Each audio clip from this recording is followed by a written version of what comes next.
Olá, boa noite. Eu sou Alexandre Vieira, acadêmico do curso de pós-graduação de Teologia e Bíblia da UBRA. E estou aqui gravando essa aula como atividade para a disciplina de Ética Bíblica e Desafios Contemporâneos. Eu chamei, coloquei o título de Ética e sua aplicação na sociedade em tempos fluidos, em se tratando aí de tempos atuais, né? Então não existe uma definição melhor para a sociedade do que essa fluidez, né? Essa sociedade líquida que aparenta não ter uma firmeza, né? Muito uma relativização de todas as coisas e tal, e muito discutida essa questão ética, às vezes confundida a ética cristã, a ética bíblica como algo como fundamentalismo, né? Como um princípio opressor, pessoas que vieram de um período patriarcal, essa palavra patriarcal sendo usada aí como pejorativa e tudo mais. Então, como seria a aplicação da ética cristã nessa sociedade em tempos atuais? Essa sociedade líquida, fluida, que a gente convive, né, que a gente vive hoje. Eu fui atrás de definições aqui, né, fui tentar conseguir entender o significado melhor dessas palavras. Eu não sou formado na área de teologia ou filosofia, né? Eu venho aí das engenharias e atualmente trabalho como professor de matemática. Então a gente tem algum conhecimento, sim, mas não aquele estudo profundo, né, que teólogos e filósofos aí estudaram sobre todo esse assunto aí, né, esse arcabouço de conhecimento. Bom, pesquisando sobre ética, eu cheguei à palavra ethos, né, como sendo a origem dessa palavra que a gente usa, em grego. E eu creio que a pronúncia seja essa, né, também não falo grego,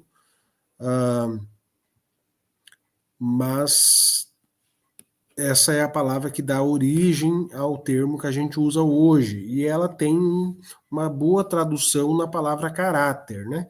Então, ethos teria a aplicação do caráter individual da pessoa dentro do seu contexto de costume, de hábitos, da sua sociedade, da sua cultura, da sua época, né? Então, a definição aqui do dicionário Oxford, né, é o conjunto de costumes e hábitos fundamentais no âmbito do comportamento e da cultura característico de determinada coletividade.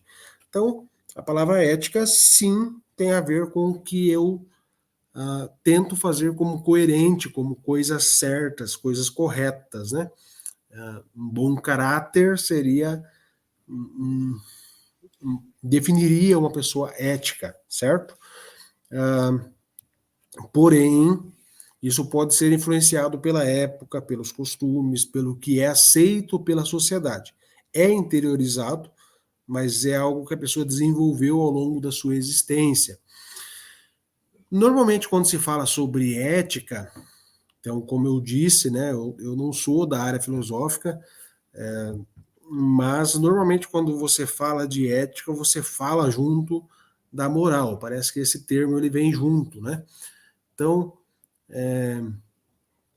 procurando definições aí em dois dicionários populares, né, bem conhecidos aí em língua portuguesa, eu cheguei a essas duas definições aqui: o conjunto de valores e princípios morais, né, então virtude, honestidade, por exemplo, que norteiam a conduta e o pensamento da pessoa e sua relação com a sociedade em que vive. Então, um exemplo de moralidade, né? Davi tentara alguma coisa, mas fora repelido com veemência. Desculpe, tem que voltar o slide aqui. Com lições de moral. O dicionário Aurélio diz que é o conjunto de princípios, valores e normas morais de conduta do indivíduo, de um grupo social, de uma sociedade. Então, realmente, pelas definições, a gente consegue dizer que a ética vem de dentro, interior da pessoa, né? Como ela pensa o mundo, como ela pensa em fazer coisas boas, o que é bom para ela vem da sua ética, né? E o que é moral é algo que a sociedade impõe. Ou seja, o ético é aquilo que eu faço quando ninguém está vendo. E o moral eu faço para que os outros vejam, né? Outro dia eu conversava com um colega que é professor de filosofia, e ele me dizia que essa é uma explicação meio que fajuta, não é bem assim e tal, mas que dá para entender dessa forma. Então, para quem não é da área, fica aí uma explicação plausível, né? Talvez não seja a melhor, mas ela dá um bom entendimento à coisa, né? Quando eu começo a aplicar isso para o princípio da ética cristã, da ética bíblica, eu começo a ter algumas coisas, algumas considerações, né? Então, num primeiro momento, a pessoa, ao pensar em ser cristã, né, a sociedade espera dela um padrão ético de boa conduta, de generosidade, de humildade, de perdão, né? São várias coisas que a gente estudou, inclusive nos textos dessa disciplina, né? Que é considerado como ético de um padrão cristão pela sociedade. A minha pergunta, né, ao longo dessa caminhada, foi se a lei e as boas obras seriam, então, a chave para o viver ético cristão. Durante toda essa especialização, eu percebi várias vezes, né, essa tensão existente entre lei e evangelho, né, e a lei, às vezes, sendo colocada como algo ruim, algo que leva a pessoa ao castigo, né? E o evangelho como tirando a pessoa do castigo. Mas quando eu volto a falar sobre ética, eu começo a pensar, sim, a ética tem a ver com coisas que eu faço. Se tem a ver com coisas que eu faço, teria alguma aplicação da lei por aqui?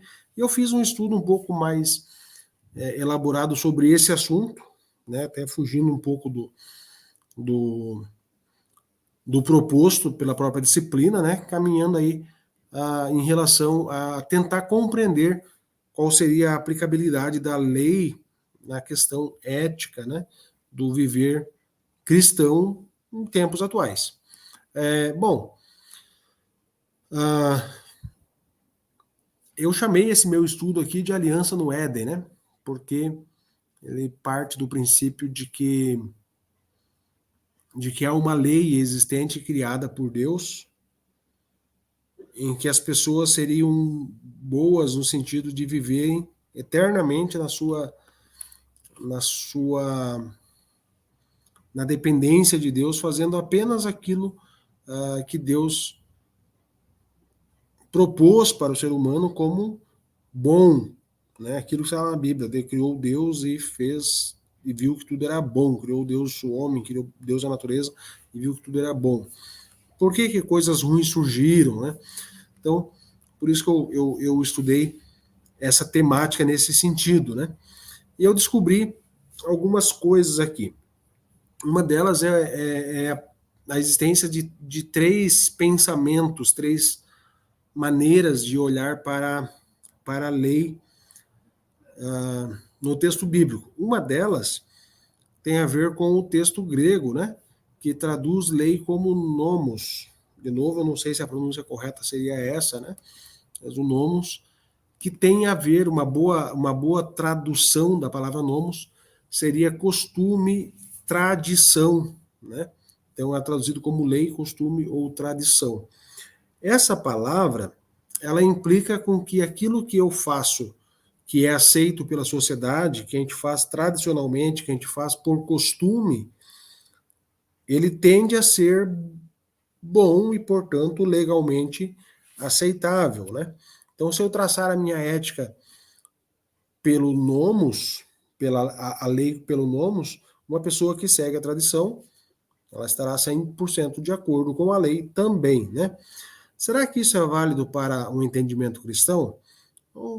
Eu baixei um texto bíblico aqui, de Levíticos 18, e esse texto ele é um texto pesado aqui, né? Eu não vou ler ele todo aqui porque eu preciso ganhar o tempo aqui do vídeo, né? Eu já tive alguma dificuldade de produzir esse vídeo, eu tive que refazer ele algumas vezes, porque eu tive que descobrir como funciona esses sistemas, eu testei vários aplicativos e esse parece que vai me levar até o final aqui, né? Mas eu tive que regravar essa aula algumas vezes. E para ganhar tempo aqui, eu não vou ler esse texto, mas está aí na tela, né? Então, algumas coisas bastante fortes aqui falando, né, sobre sexualidade, sobre violência, sobre adoração a outros deuses, de sacrificar filhos a outros deuses, né? Falando aqui sobre o último verso ali, ó, não te deitarás como um animal para não te contaminares com ele, não se porás perante o animal, confusão, Então veja, são coisas bem, tipo assim, para que existe essa lei? Alguém faria isso? Bom, continuando esse capítulo, né, continuando o texto, então no versículo 24 a 27 diz assim, ó, com nenhuma dessas coisas vos contamineis, porque com todas essas coisas se contaminaram as nações que eu expulso de diante de vós. Por isso a terra está contaminada, e eu visito a sua iniquidade, e a terra vomita os seus moradores. Porém, vós guardareis os meus estatutos, os meus juízos, e nenhuma dessas abominações fareis, nem o natural, nem o estrangeiro que peregrina entre vós. Porque todas as abominações fizeram os homens dessa terra que nela estavam antes de vós, e a terra foi contaminada. Portanto, se eu entender que o ético é aquilo que a sociedade aceita, né, o ético ele vem da tradição, eu vou passar a considerar natural essas situações. E realmente as pessoas faziam isso. E realmente os cananeus que estavam na terra antes dos hebreus faziam isso. O texto declara aqui que eles faziam isso. E historicamente a gente sabe que isso é verdade. E eles praticavam esses atos, inclusive, entendendo que era adoração ao seu Deus. Então, se a lei for tradição, se a lei for um costume, isso aqui pode ser aceito como correto, porque era a tradição deles fazer isso. Eticamente, para eles, poderia ser aceitável. Se deitar com parentes, com pai, com mãe, coisas condenáveis, né? Para a sociedade atual.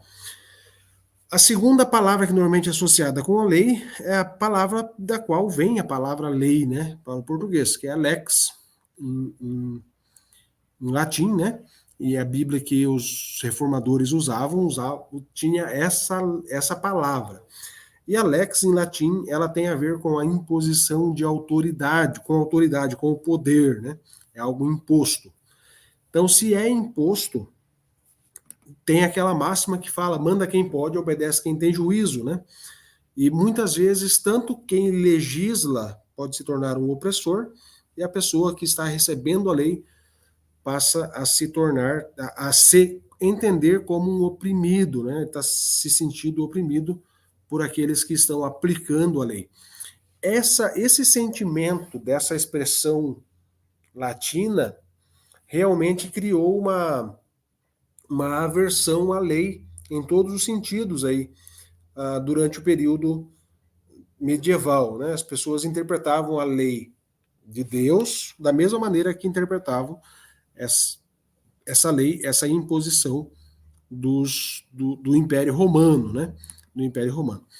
A palavra na Bíblia para a lei em hebraico é a palavra Torá. Novamente, eu não sei se a pronúncia correta seria essa, mas eu creio que sim.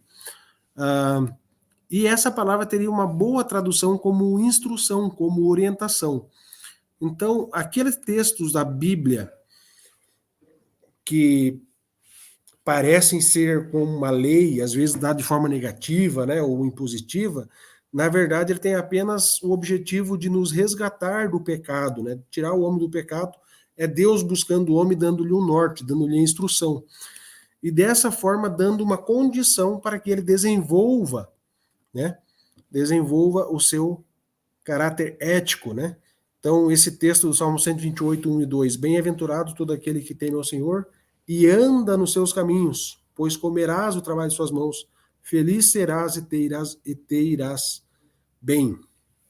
E por fim, o último texto, e Jesus respondendo lhe disse, o primeiro dos mandamentos é, ouve Israel, o Senhor nosso Deus é o único Senhor, amarás, pois, ao Senhor teu Deus de todo o teu coração, de toda a tua alma, de todo o teu entendimento. de todas as tuas forças. Esse é o primeiro mandamento. E o segundo, semelhante a este: amarás o teu próximo como a ti mesmo. Não há outro mandamento maior do que esse. Toda a lei, em qualquer lugar da Bíblia, pode ser resumida nessas duas ordens. E qualquer pessoa que se propor a seguir essas ordens, amar a Deus sobre todas as coisas e ao próximo como a si mesmo, ele terá uma vida ética entre os seus semelhantes, será uma pessoa agradável de se ter por perto, né? Cumprirá os requisitos esperados para a ética cristã nos tempos atuais.